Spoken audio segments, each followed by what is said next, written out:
निज भाषा उन्नति अहे, सब उन्नति को मूल, और बिन निज भाषा ज्ञान के मिटे न हिये को सूल। ये जो पंक्तियां हैं, ये पंक्तियां भारतेंदु हरिश्चंद्र के द्वारा कही गई कि निज भाषा उन्नति अहे, सब उन्नति को मूल। हमारी जितनी भी उन्नति है, जितनी भी प्रगति है, वो हमारी अपनी भाषा में ही सन्निहित है।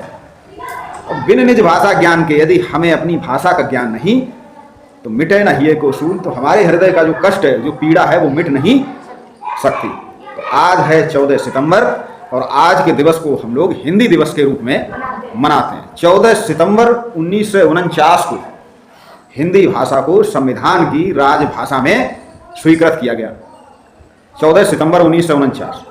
और 1953 में पहली बार हिंदी दिवस मनाने की प्रथा या कहें कार्यक्रम की शुरुआत हुई। 1953 हिंदी दिवस मनाने का उद्देश्य क्या? वैसे तो हमारे देश में बहुत सारी भाषाएं बोली जाती हैं, तमिल, तेलुगु, उड़िया, केरला, बांग्ला, कश्मीरी, मारवाड़ी, गुजराती, लेकिन हिंदी 9 राज्यों में प्रमुख रूप से बोली जाती है। और हिंदी का पूरा देश या पूरा देश का हर व्यक्ति हिंदी भाषा को समझ सकता है।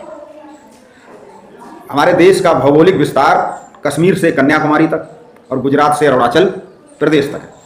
इतने बड़े क्षेत्र को एक सूत्र में बांधने का काम करती है हिंदी। हिंदी के माध्यम से हमें लगता है कि हम एक देश के वासी हैं। समस्या ये है कि हिंदी का प्रयोग आज कम हो रहा है, और जो हिंदी बोली जाती है वो शुद्ध रूप से हिंदी बोली नहीं जाती। आधिकारिक भाषा, राजभाषा के रूप में तो हिंदी को स्थान मिला, लेकिन राष्ट्रभाषा के रूप में अभी भी हिंदी को वो स्थान नहीं मिला। विश्व में तीसरी सबसे ज़्यादा बोली जाने वाली भाषा हिंदी है। सबसे ज़्यादा चाइना की मंदारिन भाषा सबसे ज़्यादा बोली जाती है विश्व, तीसरा स्थान हिंदी का। संयुक्त राष्ट्र संघ में हिंदी को अभी वो स्थान प्राप्त नहीं हुआ। ऑफिशियल भाषा हिंदी नहीं है, लेकिन कम से कम अपने देश में हिंदी को मजबूत कर सकते हैं। हिंदी फिल्मों ने भी हिंदी के प्रचार प्रसार में बहुत बड़ा योगदान दिया। हिंदी साहित्य, हिंदी कहानी, हिंदी उपन्यास, इनके माध्यम से भी, जैसे कि मुंशी प्रेमचंद्र हिंदी भाषा में और उर्दू भाषा में उन्होंने अपने उपन्यास लिखे, और चूंकि प्रेमचंद को पूरा देश पढ़ता है, इस तरह उपन्यासों के माध्यम से, किताबों के माध्यम से, हिंदी गीतों के माध्यम से, हिंदी फिल्मों के माध्यम से, हिंदी साहित्य के माध्यम से हिंदी का प्रचार प्रसार हुआ। हिंदी आम जनमानस की भाषा है, गांव की भाषा है, एक साधारण व्यक्ति की भाषा है। लेकिन अफसोस कि हमारे न्यायालय में जो डिसीजन लिखे जाते हैं वो इंग्लिश में लिखे जाते हैं। हमारे संसद में जो डिसीजन, जो भी कुछ लिखा जाता है वो इंग्लिश में लिखा जाता है। यदि हर जगह हिंदी का अधिक से अधिक प्रयोग हो। भारतेंदु हरिश्चंद्र कहते हैं कि निज भाषा, निज धर्म, निज मान, कर्म व्यवहार, सबय बढ़ाबू, बेग मिल कहत पुकार पुकार। हर जगह हम हिंदी का प्रयोग करें।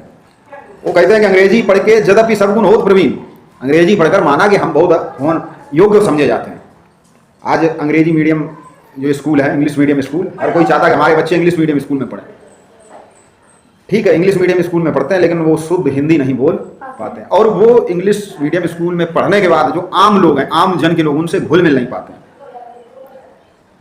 अंग्रेजी पढ़ के यद्यपि सर्वगुण होत प्रवीण, पै निज भाषा ज्ञान वित रहत हीन के हीन। लेकिन यदि हिंदी भाषा का ज्ञान नहीं, तो हीन के हीन ही रहते हैं और अपने जीवन में वो स्थान हासिल, वो शांति, वो सुकून, वो सुख हासिल नहीं कर पाते हैं जो उन्हें मिलना चाहिए। हमारे साहित्य, हमारे धर्म ग्रंथ ज़्यादातर हिंदी में सर्वसुलभ है, हम उनको ठीक से फिर पढ़ नहीं पाते, समझ नहीं पाते। पढ़ो लिखो को लाग विद भाषा बहुत प्रकार। वो कहते हैं किसी भी भाषा में पढ़ो लिखो बहुत अच्छी बात, पै जब यही कछु सोचियो निज भाषा अनुसार। लेकिन जब कुछ आप विचार करेंगे तो जितना अच्छा विचार आप अपनी भाषा में कर सकते हैं, उतना अच्छा विचार आप किसी अन्य भाषा में नहीं कर सकते हैं। सुत सो तियसो मीत सो वृत्तम सो दिन रात, जो भाषा मद कीजिए निज मन की बहुबात। अपने भाई बहनों में, अपने घर में, अपने माता पिता से, अपने मित्रों में हिंदी भाषा में प्रयोग करें। आज लोग अंग्रेजी के कुछ शब्द सीखने के बाद अध कचरी हिंदी बोलते हैं। वो बात अलग है कि हमारे देश में अंग्रेजी शासन रहा और बहुत से अंग्रेजी शब्द हमारी हिंदी भाषा में पूरी तरह घुल मिल चुके। लेकिन हम हिंदी के जो शुद्ध शब्द हैं उनके बारे में भी हमें जानकारी होनी चाहिए। बहुत से लोग हिंदी में लिखा हुआ नहीं समझ पाते, मोबाइल चलाते हैं तो वो इंग्लिश में उसको जो है उसकी लैंग्वेज सेट करते हैं, क्योंकि उन्हें इंग्लिश में समझना पढ़ना सरल लगता है, हिंदी में वो फंस जाते हैं। ऐसी स्थिति ना आए कि हम हिंदी, जितना हम अंग्रेजी से प्रेम करते हैं उससे ज़्यादा हम हिंदी से प्रेम करें। यदि हम हिंदी से प्रेम करेंगे तो हिंदी हिंदुस्तान की भाषा है और हम अपने राष्ट्र को, हम अपने समाज को, हम अपने देश को अधिक मजबूत कर सकते हैं और ग्रामीण क्षेत्रों के रहने वाले लोगों से हम जुड़ सकते हैं। चूँकि भारत गाँव में बसता है, इसलिए अगर हमें वास्तव में भारत से जुड़ना है तो हमें हिंदी भाषा का ज्ञान होना चाहिए।